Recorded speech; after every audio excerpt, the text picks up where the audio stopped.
Қайырлы күн оқушылар, бүгін сіздермен ото ұсынған ақыл нұсқаның жаңа тест тапсырмаларын бүгін бірге талдайтын боламыз. Ендеше біз нұсқа талдауды бастаймыз. Ең бірінші сұрақ: жетіспеуінен ақшам соқыр ауруы пайда болатын дәрумен. Жалпы бұл дәрумендерге қатысты және де ақшам соқыр деген аурудың түрі берілген.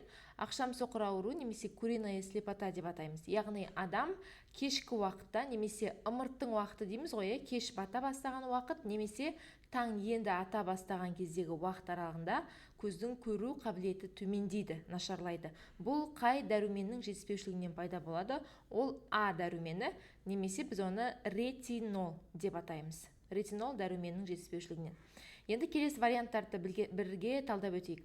С дәрумені, немесе оны біз аскорбин қышқылы деп атаймыз. Егер С дәрумені жетіспейтін болса, адамның қызыл егі бар ғой, тістегі қызыл ектің қабынуы, кейде тістің түсіп қалуы, сілемейлі мүшелерінің зақымдануы, ауыз қуысы, көздің құрылысы деген сияқты осындай кері әсерлерін береді. К дәрумені ол бізде филохинон деп аталады. К дәрумені ол ағзада қанның ұю процесін жақсартуға, арттыруға қатысатын майда еритін дәруменнің бір түрі. Және де Д дәрумені, оны біз кальциферол деп атаймыз. Д дәрумені жалпы кальций екеуі бір жерде. Ағзада сүйек-сүйектің дамуы, сүйектің құрылысының жетілуі, кішкентай балаларда әсіресе жасөспірімдік шақта, екінші реттік жыныстық жетілу кезеңдерінде жалпы тұтас ағзаның сүйек-сүйектің даму процесінде өзінің маңызды рөлін атқарады. Егер Д дәрумені жетіспейтін болса, яғни гиповитаминозы кезінде кішкентай балаларда мешел немесе рахит деген ауру пайда болады. Яғни баланың сүйектері әлсізденіп, мүжіліп, өзінің дене салмағын көтере алмағандықтан аяқ сүйектері майысып кетеді. Содан пайда болатын ауру. Келесі, екінші сұрақ: терінің ортаңғы қабаты. Жалпы біз білеміз, тері 3 қабаттан тұрады. Ең сыртқы қабаты ол эпидермис, бір деп қоям. Екінші немесе ортаңғы қабаты ол дерма, және де үшінші ол тері асты май қабаты, немесе тері асты май жасуынығы деп атаймыз. Бізден ортаңғы қабаты сұрап тұр, яғни ол ортадағы дерма қабаты. Енді дерма қабатында не болады? Дерма қабатында тері үшін аса маңызды қызмет атқаратын қан тамыр жүйесі, лимфа жүйесі, рецепторлар, жүйке жүйесі, май бездері, тер бездері, шаштың түбі, денеден шығатын түктердің түбі, тырнақтың түбі, және де денеден шығатын түктерді ұстап тұратын бірыңғай салалы бұлшық ет дегеніміз барлығы осы дерма қабатында орналасқан. Ең сыртқы қабаты ол эпидермис. Эпидермис атайып тұрғандай терінің ең сыртында орналасқан және сыртқы ортамен ең бірінші байланыс құратын қабаты. Эпидермистің өзінің екі қабаты бар. Ең сыртындағы қабат ол мүйізді деп аталады. Мүйізді өл жасушалардан тұратын қабат, және оның астындағы тірі жасушалардан үнемі көбею өсуге бейім өсуші деп аталатын осындай екі қабаттан тұрады. Мүйізді қабат, яғни тері жарылған кезде, немесе тері ожог, күннен қатты қызу болған кезде терінің бір қабаты бізде түлеп түсіп жатады ғой, сол бізде өлі мүйізді қабаты. Бірақ оның орнына кейін астынан қайтадан жаңа тері қабаты пайда болады. Өйткені терінің эпидермисінің екінші бөлігі өсуші деп аталады, яғни тері жасушалары митоз жолымен бөліну арқылы өз жасушасын қайтып қалпына келтіре алады. Және ең үшінші іште орналасқан қабат ол май жасуынығы. Атайып тұрғандай, ол терінің астындағы май қабаты, яғни ол теріні түрлі соққылар, біздің бұлшық етімізді, сүйектерімізді соққылардан қорғау, жылу оқшаулау және қор заттарын жинау деген қызметтерді атқарады. Жақсы. Мында кутикула деген вариант ол терінің құрылысында емес, мысалға тырнақ, тырнақтың ең беткі қабатында кутикула деген қабат болады. Жапырақтардың ең сыртындағы қабатында кути немесе кутикула деген осындай қабаттар болады. Келесі үшінші сұрақ сіздерде Мендель заңдары бойынша есеп берілген, және бұл өте қызық есеп, наурыз ұбт-да келген есептердің бірі. Енді қарасаңыздар, қызғылт түсті қарбыздарды өзара будандастырады. Сол кезде F1 ұрпақта 48 қарбыз пайда болады. Пайда болған қарбыздардың 36-сы қызғылт, қалғаны сары түсті болды дейді. Яғни қалғаны сары түске ие болған. Бізге айтады, доминантты гомозиготалы генотипті қарбыздардың саны неше? Біз соны табу керекпіз. Негізінен Бұл есептің шығару жолын давайте былайынан мен сіздерге шығарып көрсетем.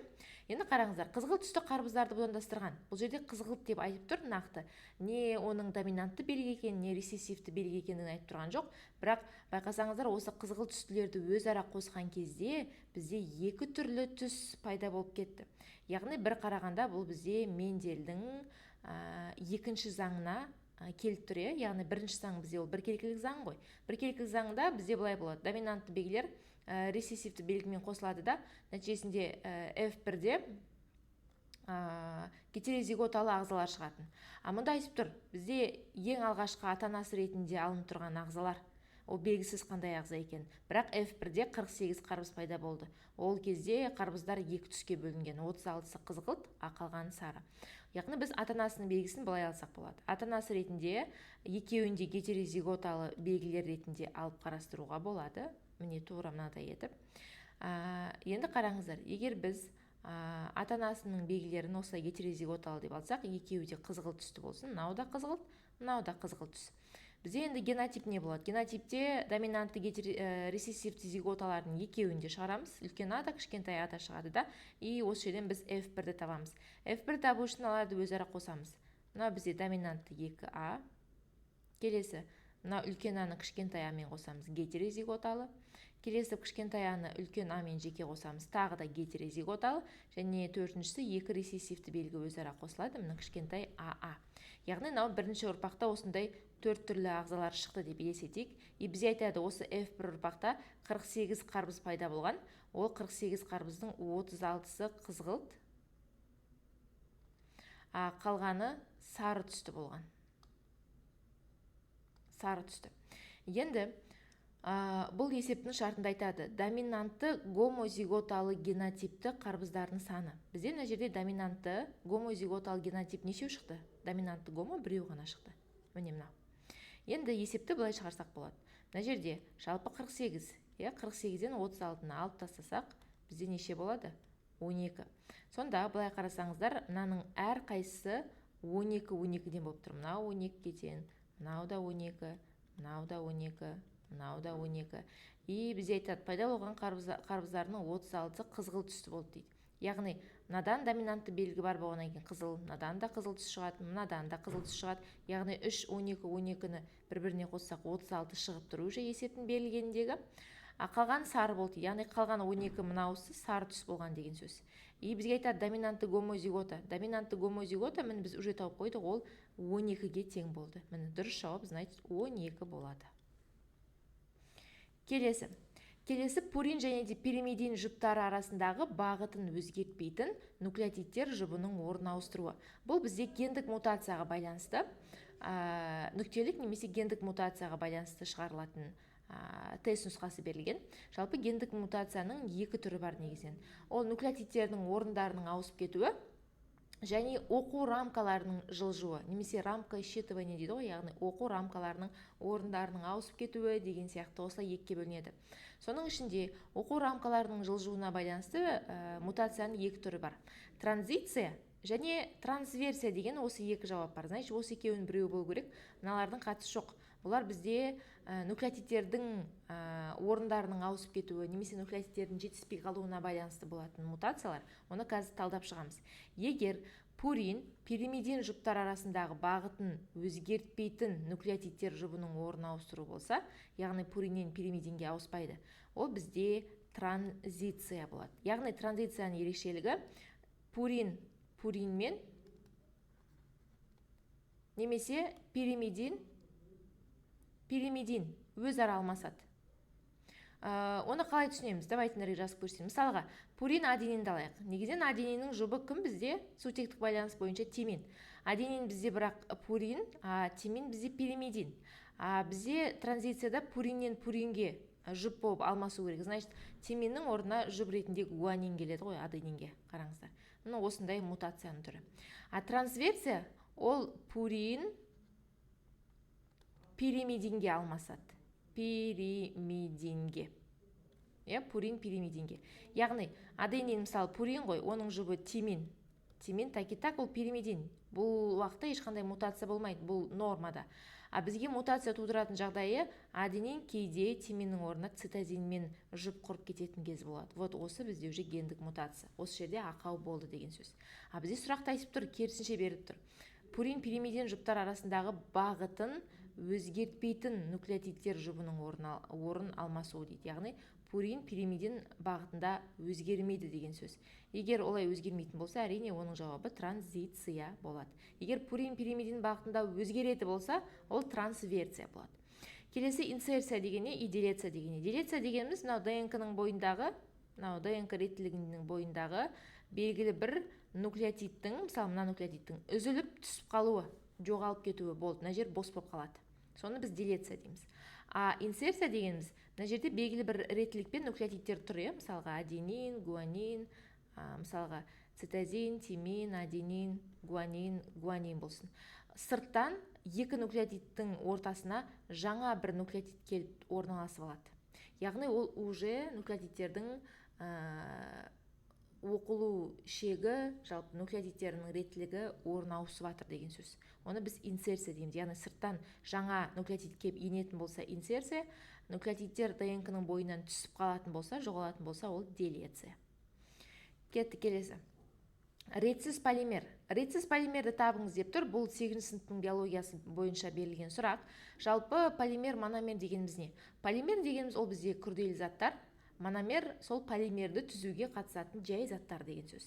Бізде биологиялық тұрғыдағы полимерлер ол органикалық заттар. Ол органикалық заттар кімдер еді бізде? Ол бізде нуклеин қышқылдары, көмірсу, нәруыздар және майлар. Олардың мономерлері, мысалға нәруыздың мономері амин қышқылдары, ол мономер, көмірсуларыңқы моносахаридтер, майлардығы глицерин, май қышқылдары, нуклеин қышқылдарыңқы нуклеотидтер деген сияқты. Бізге айтып тұр, осы полимердің екі түрі бар, ретті және ретсіз. Ретті полимер дегеніміз осындай бірнеше мономерден тұрған полимерлердің құрамы тек бір ғана, бірдей мономерлердің реттілігінен тұратын болса, как бір моншақтың түстері сияқты. Соны біз айтамыз ретті полимер. Ретті полимер ретінде көбінесе бізде болады инулин ретті полимер, тек фруктозаның ғана қалдығынан тұрады. Целлюлоза, ол да бізде ретті полимер, потому что бұл тек глюкоза қалдықтарынан тұрады. Крахмал, ол да ретті, потому что ол да барлығы тек глюкозаның ғана қалдығынан тұратын күрделі көмірсу. Бұл жерде нәруыздар ғана жатпайды. Яғни нәруыз бізде ретсіз полимер. Неге? Өйткені нәруыздың мономері кімдер еді? Олар амин қышқылдары. Біздің ағзамыздағы кез келген нәруыздың құрамында амин қышқылдары міндетті түрде алмасып ауысып келіп отырады. Мысалға, амин қышқылдардың бүгінгі таңда адам ағзасында небәрі 20 түрі ғана белгілі. 20 ғана түрі бар. Яғни сол 20 түрлі амин қышқылдары әртүрлі комбинацияда алмасып келіп отыратын болғандықтан, нәруыздар еш уақытта ретті болмайды. Оның құрамы әртүрлі болады да. Сол себептен оны біз ретсіз полимер дейміз. Ретсіз полимер ретінде сіздерде екі ақ вариант келеді үнемі. Нәруыздар және нуклеин қышқылы. Осы варианттарды белгілейміз. Келесі 6-шы сұрақ. Көп жасушалы жануарлардағы тасымалдау жүйесі. Көп жасушалы жануарлар и бір жасушалы жануарлар бар. Бір жасушалылар әрине олар бізде бір жасушалы қарапайымдылар. Амеоба бар, кірпікшелі кебіше, жасыл евглена, бодо, лямбля деген сияқты. Олар бір жасушалы. Көп жасушалы дегеніміз, яғни жасушасы көп, көзге көріне алатын, еркін өмір сүре алатын эукариотты организмдер. Ол саңырауқұлақ, ол адам ағзасы, ол жануарлар, ол өсімдіктер. Бізге айтады, осы ағзалардың яғни көп жасушалы жануарлардағы тасымалдау жүйесі. Тасымалдау, яғни қан арқылы қоректік заттар тасымалдау, немесе тағы да басқа тасымалдау жүйесі. Яғни мына жерде әрине қан тамырлары деген жауап қана келеді. Тыныс алу ол тыныс алу жүйесі, зәр шығару ол бөліп шығару жүйесі, жүйке жүйесі ол координация, яғни жүйкелік басқару жүйесіне жатады. Келесі 7-ші сұрақ. Жәндіктердің тыныс алу жүйесі. Жәндіктердің тыныс алу жүйесі бізде демтүтік деп аталады. Жалпы жәндіктердің тыныс алу жүйесінің ерекшелігі, олардың қандары ерекше. Олардың қанын гемолимфа деп атаймыз. Неге? Өйткені жәндіктердің қаны адам, жануарлар қаны сияқты оттек газын тасымалдамайды. Олардың қаны тек қоректі заттар мен зиянды заттарды ғана тасымалдайды, болды. Қалған ауа, яғни тыныс алу жүйесі бұларда тікелей жақсы дамыған. Яғни жәндіктердің негізгі тыныс алу мүшесі ол кеңірдек, кеңірдек.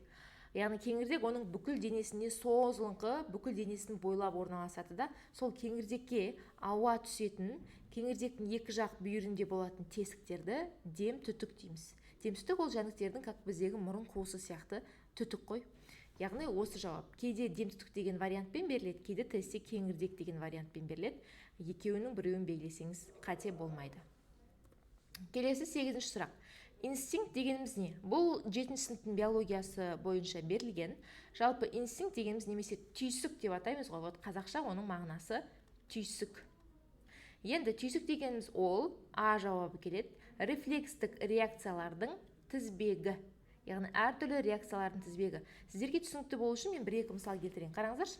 Инстинкт ол көбінесе жүре келе пайда болмайды. Көбінесе ол тұқым қуалау арқылы туа пайда болады. Көбінесе жануарларда, құстардағы инстинкттерді ерекше айтып өтуге болады. Мысалға, өсімдіктерді, құстарды қараңыздаршы.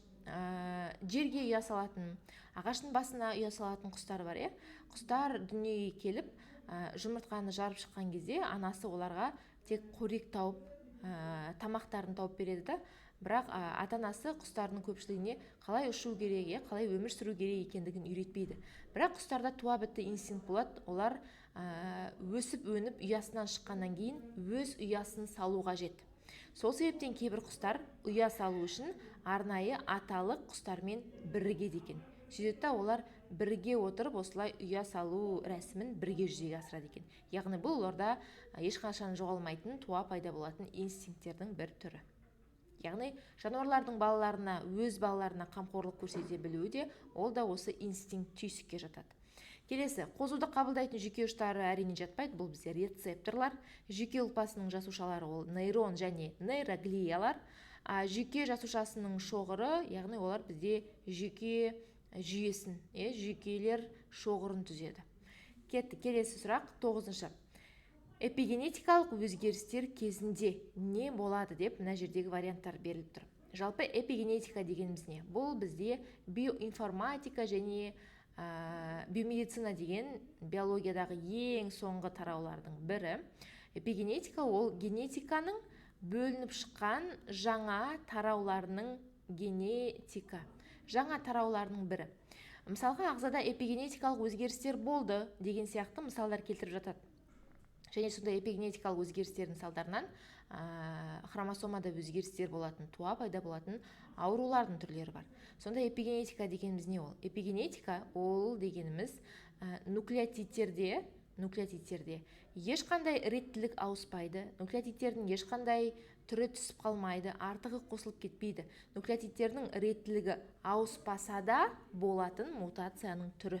Мынау А деген варианты келеді. Ол қалай деген сұрақ туындауы мүмкін. Например, мына жерде белгілі бір нуклеотидтердің реттілігі тұр деп елестетейік. Қараңыздар, мысалға аденин, гуанин, тимин, цитозин, урацил, тимин деген сияқты беріп қояйық. Қараңыздар. Енді эпигенетикалық өзгерісте мынау реттілік мүлдем бұзылмайды. Нуклеотидтер өз орнында тұрады да, тек нуклеотидтердің өзіне, нуклеотидтердің бір сақинасының бүйіріне метил топтарының келіп қосылуы, немесе ацетилдену деген сияқты құбылыстар байқалады. Мысалға, цитозин нуклеотидтерінің бір бүйіріне CH3 дейтін метил тобы келіп қосылады. Бұл уже ағзада эпигенетикалық өзгерісті тудырады. Яғни ешқандай нуклеотидтердің реттілігі ауысқан жоқ, өзгерген жоқ, тек нуклеотидтің құрылымына келіп басқа бөгде заттар қосылады.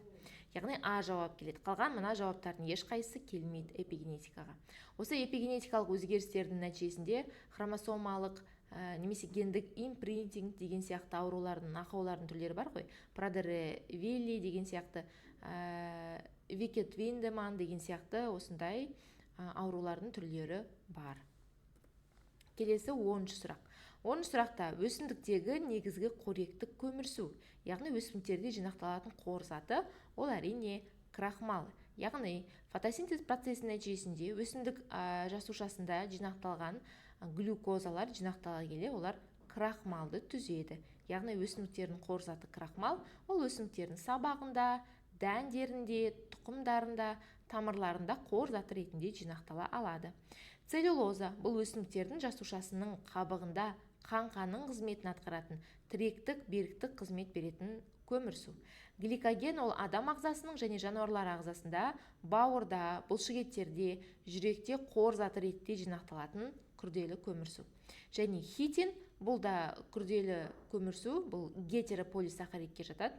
Жалпы саңырауқұлақтардың жасуша қабықшасын түзеді және буын аяқтылардың жасуша қабатында, жасуша қабығына қаттылық, беріктік қасиет беретін көмірсулар.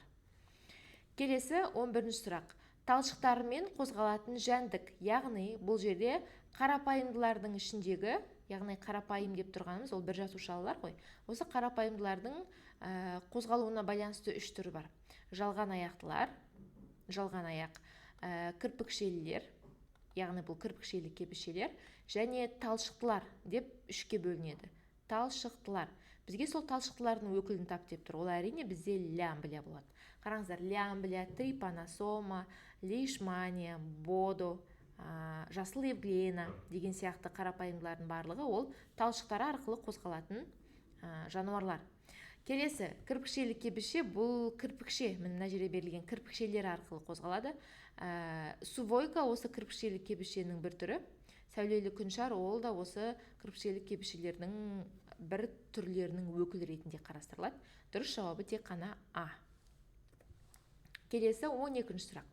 Жасушаның сыртқы қабаты мен ішкі қабатында заттардың концентрациясы теңескен жағдайдағы өзгерістер. Бұл бізде активті, пассивті тасымал бойынша беріліп тұр. Жалпы біз білеміз де, жасушаның сыртқы ішкі ортасында заттар үнемі алма-кезек алмасу, бір-бірімен тасымалдау, өткізу деген сияқты процестер жүзеге асып жатады. Соның ішінде активті тасымал бар, яғни заттар энергия, АТФ-ті пайдалана отырып, концентрациясы аз ортадан концентрациясы жоғарғы ортаға қарай заттарды тасымалдап шығады, және көбінесе оң зарядталған бөлшектер иондар тасымалданады. Пассивті тасымал кезінде заттар концентрацияның градиенті бойынша, яғни концентрацияның жоғарғы аймағынан төменгі аймағына қарай өзара емін-еркін тасымалданады. Және осы пассивті тасымалдың мысалы ретінде біз диффузияны айта аламыз. Енді мынандай тұжырымдар бар. Егер осындай қарапайым тасымалдану кезінде, немесе заттар тасымалы кезінде, егер концентрацияның екі жақтың концентрациясы теңескен кезде, әрине диффузия процесі тоқтайды. Ал бұл жерде сол диффузияға қатысы жоқ, жасушада қандай өзгеріс болады деген сұрақ беріліп тұр. Егер концентрацияның екі жақта да деңгейі теңесетін жағдай болса, мына вариант келмейді, яғни жасуша тіршілігін жою болмайды. Жасуша өседі, ол да келмейді. Жасушалар көбейеді, жасушалар онсыз да көбейе алады, оларға көбею процестан. Яғни жасушада тітіркену, қозу қабылдау, ол қозуға жауап беру деген сияқты осы қабілет пайда болады. Келесі 13-ші сұрақ. Эмбриональды бағаналы жасушалардың тұтас организмді түзіп жіктелу қабілеті. Жалпы бағаналы жасушаларды білеміз, ол адам ағзасындағы ерекше жасушалар. Оларды біз эмбрионның жасушасынан, фетальды жасушадан немесе постнатальды, яғни ересек организмдердің жасушасынан алуға болады. Бірақ соның ішінде әсіресе эмбрионның жасушасынан, эмбриональды бағаналы жасушалардың басқа дене мүшесін түзуге деген қабілеттілігі, яғни саралану қабілеттілігі өте жоғары болады. Және бізде сол сұрақта беріліп тұр. Эмбриональды бағаналы жасушалардың кез келген тұтас организмді толық түзіп беру, жіктелу қабілеті, ол тотипатенттілік деп аталады. Яғни тотипатенттілік жалпы саралану, кез келген ағзаның мүшесін түзе алу қабілеті. Бұл эмбриональды бағаналы жасушаларға тән қасиеттердің бірі. Келесі плюропатенттілік дейтін бар. Плюропатенттілік ол да эмбриональды бағаналы жасушаларға тән, бірақ бұларда белгілі бір шектеулілік бар. Ол қалай? Яғни плюропатентті бағаналы жасушалар организмнің барлық мүшесін емес, белгілі бір шектеуге дейін, яғни 300 немесе 350-ге дейінгі дене мүшелерін түзуге қабілетті. Түсіндік қой? Осымен қатар тағы да бір үшінші түрі бар, оны біз мультипатенттілік дейміз, мультипотентті. Бұл мультипатенттілік дегеніміз бағаналы жасушалардың барлық кез келген дене мүшесін түзіп бере алу қабілеті, яғни мульти деп тұр ғой, өте үлкен, кез келген дене мүшесін түзе алу қабілеті. Түсіндік қой? Мына жерде хоминг дегеніміз не? Хоминг дегеніміз бағаналы жасушалар әсіресе қауіпті ауруларды емдеу кезінде пайдаланады, мысалға лейкемия, осындай сияқты аурулар кезінде лейкоз, түрлі оның түрлері бар. Бағаналы жасушаларды ағзаға енгізгеннен кейін олар ағзадағы зақымданған жасушаны іздеп барып тауып, оны жөндеп қалпына келтіру процесін хоуминг деп атайды. Келесі 14-ші сұрақ. Секреторлы жасушаларда жақсы дамыған органоид. Аты айтып тұр, секреторлы жасушалар, яғни сыртқа бөліп шығару, өзінен қорытылған заттарды ыдыратып бөлу деген мағынаны білдіреді. Әрине, осылардың ішінде бізде секрециялық қабілет басым органоид, ол Гольджи жиынтығы. Гольджи жиынтығының ерекшелігі ол эндоплазмалық тордан келген нәруыз, көмірсу, майларды өзінің проксимальды аймағы арқылы қабылдап алады да, өзінің диктиосомаларында осы органикалық заттарды жинайды, жинақтайды, оларды ыдыратады, құрамын өзгертеді, сөйтеді да жасушадан цитоплазмаға немесе цитоплазмадан тіпті сыртқа қарай да сразу қорытылған қоректік заттарды сыртқа қарай бөліп шығара алады.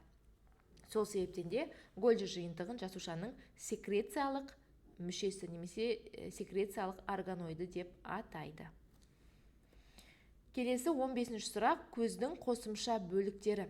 Жалпы біз білеміз, көздің негізгі мүшелері бар және қосымша мүшелері бар. Біз сол қосымша мүшелерін қарастырайық. Қосымша мүшелерінің ерекшелігі, олар ешқандай көру процесін жүзеге асырмайды. Олар көздің айналасында көзді қорғау, көбінесе қорғаныштық деген сияқты қызметтер атқарады. Оған біз жатқызамыз нелерді? Оған қас,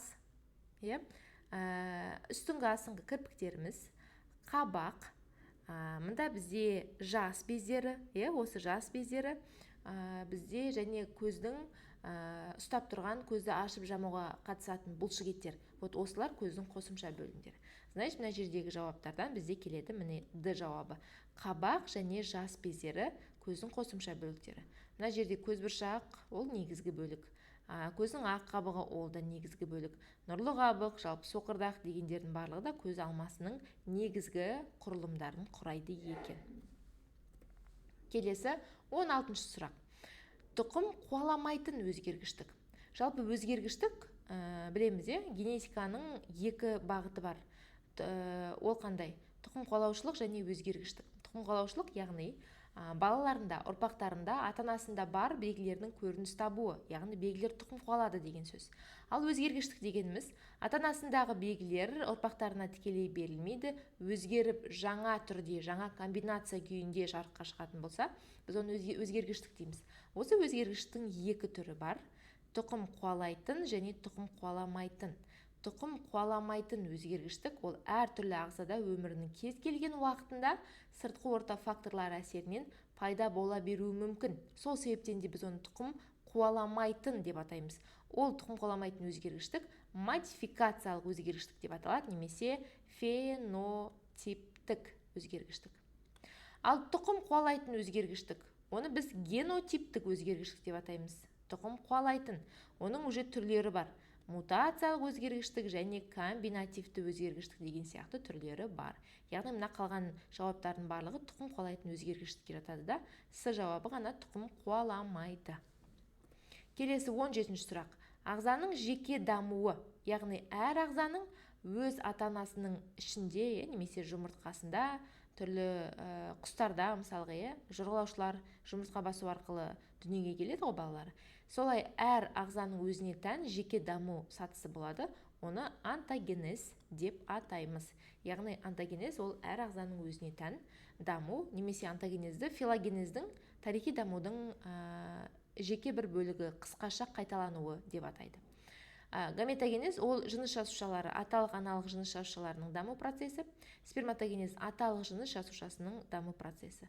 Мына жерде филогенез ол бізде филогенетикалық ағаш бар ғой, анау ата тектерін зерттеуге қатысатын, сол жерде қолданылатын терминология.